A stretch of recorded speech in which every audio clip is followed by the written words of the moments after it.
You was right. You was right. And my predictions end up being exactly correct. He was right. Whisks was right. And I try, and I just knew it was going to happen.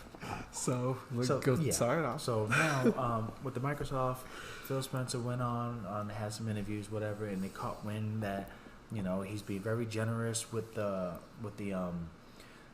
contracts and the Call of Duties.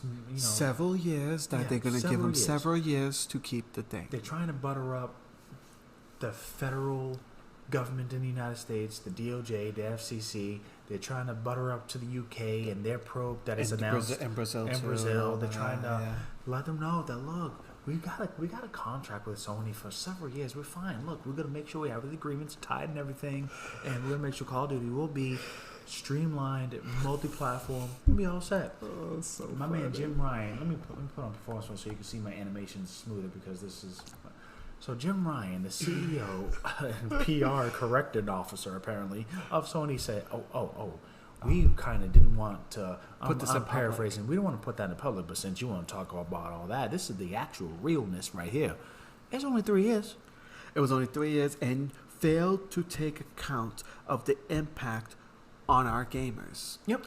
So literally, he would say, you only gave us 3 years. 3 years. You know how big Call of Duty is for our system, along with all other systems, and you're literally taking this away from the gamers. And currently, you are lying to them right now.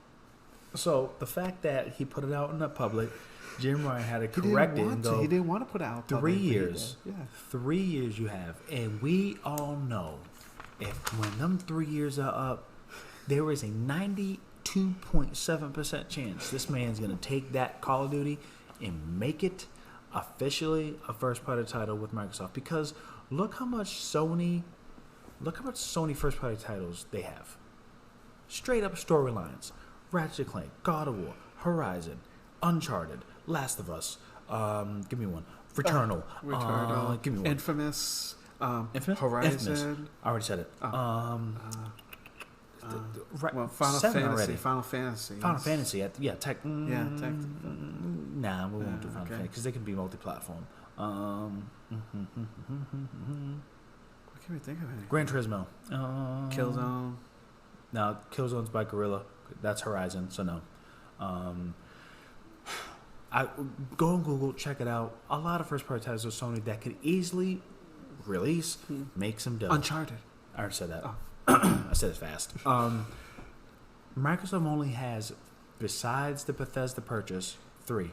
Yeah, because they have Gears. Halo, Gears, Forza. Sea of Thieves, Forza, 4. They bought Rare. You got all those. Oh, and they also got Bethesda.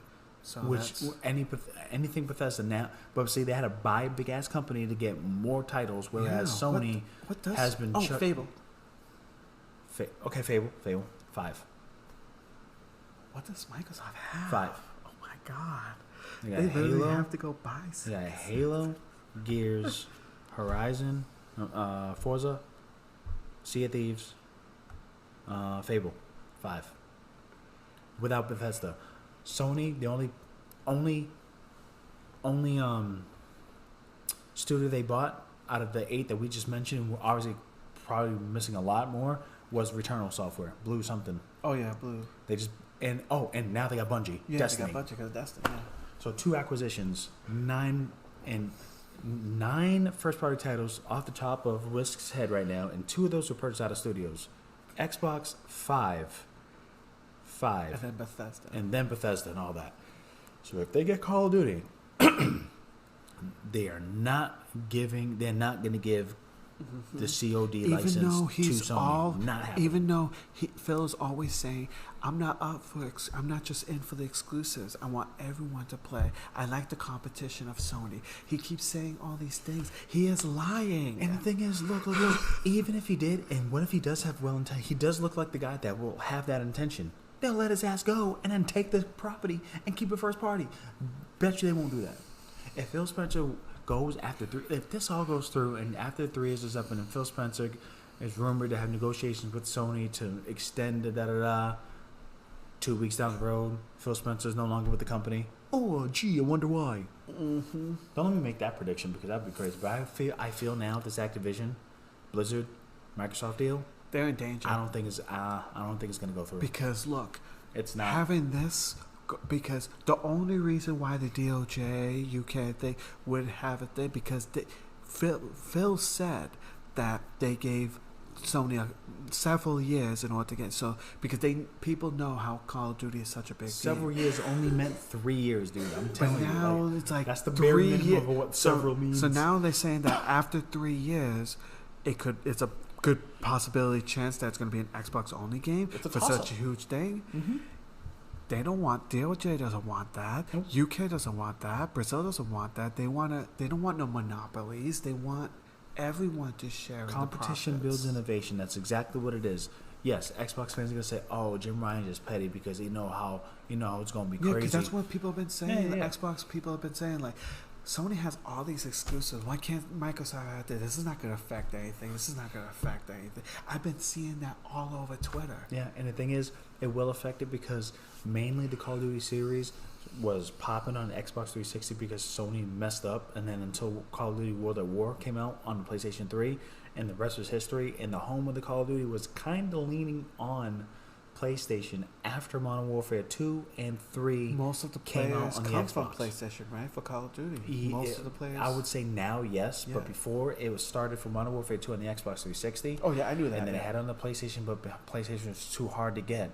Then Modern Warfare 3 came out for the 360, and it was too hard to get. But Call of Duty World at War, a lot of people playing it on the PlayStation, and I think it was on PlayStation 2 actually. Yeah. So they got their fan base on there, but the multiplayer aspect of things started from the Xbox 360, and then the landscape started changing. Whereas the PlayStation started getting more affordable. It was just like once PlayStation 3 was very expensive, people weren't trying it. But then when it got lower, they real easily hopped right back on PlayStation. PlayStation 3, after they lowered the prices up, it beat sales of Xbox 360. Yep. Xbox 360 and it took a while. It took a while. Did it. And then the Xbox 360, the Xbox, Microsoft screwed up with the Xbox One, talking about DRM, and Sony took advantage of that, and PlayStation 4. Yeah, for the good 6 months to a year, they messed up. So they should come up with a study to see how much active Call of Duty gamers are on each platform currently, right now, in real time. How much active players? I mean, we could probably get a guesstimate, but I'm sure how much active players playing Call of Duty on the Xbox versus what it is now on the Sony? Because if it's 2-1, that's going to be a very that's a toss up, And then if they try to do that, that's called a monopoly. Absolutely. And DOJs and governments like that don't like monopolies. Nope, and they'll go and they'll sue and force a company especially to break the one up. who's currently in charge of the DOJ. She hates them. Yep. Yet she's the one that greenlighted the Activision Blizzard. Exactly. But the DOJ is still on the fence, and you got Brazil and you got UK looking at them like this is not going to be a good deal. So this little news right here, I think it's going to. I don't know if they're still going to go through. It's now current tit for tat, and now imagine that's just Call of Duty. What about the other ones? Exactly. What about the other agreements and other games? What about King? What about that whole entire segment? And how's it going to threaten the mobile aspect of things? It's all. The Call of Duty is the main concern. Well, yeah, because that's what makes most of their money. Yeah. Remember, Activision pretty much has all their companies working on Call of Duty games. Yep. That's how much money Call of Duty is making. It's crazy. It's crazy. So now they don't want Microsoft to just have that only for themselves. It's one of those things, man. But exactly. That was a big deal for this week. Besides all the conferences, so that is a wrap for episode 60. So I'm glad you guys tuned in. Thank you guys, TikTok family. If you, by the way, guys, I just forgot to mention in the beginning, but you will see the audio version of this episode in episode 59 because apparently the software, whatever I used to put up the audio, failed numerous times. So I got to go and make edits again. So on you'll get episode 59 and today on audio by tomorrow or what's tomorrow's Wednesday? So about Wednesday or Thursday. It usually takes about a half a day for this to register. So I'm going to go and knock that out for you guys. So if you didn't see us if you didn't see us in our episode, you can hear us and check us out on the B.o.P podcast, wherever you get your podcast, episode 59 and episode 60, and all the other episodes as well. If you want to play catch up and see my predictions of how epic I was with the predictions, because there's several years. I said several years, and I'm like, that's minimum 3 years. I'm telling you, it's Call of Duty. It's 3 years, and I was right. and Jim Ryan had aired out. I just find it funny. He just aired it out, but he was going to keep it quiet. No, but Phil didn't want to keep it quiet. So why is Jim going to? Now you lying to everybody. So now I'm going to spit the truth. And now look, now we'll see. So you'll see it on the Twitters. Follow us on Twitter again. We'll be keeping up to date on this one and see if this is going to change. Oh, absolutely. Hit the notification.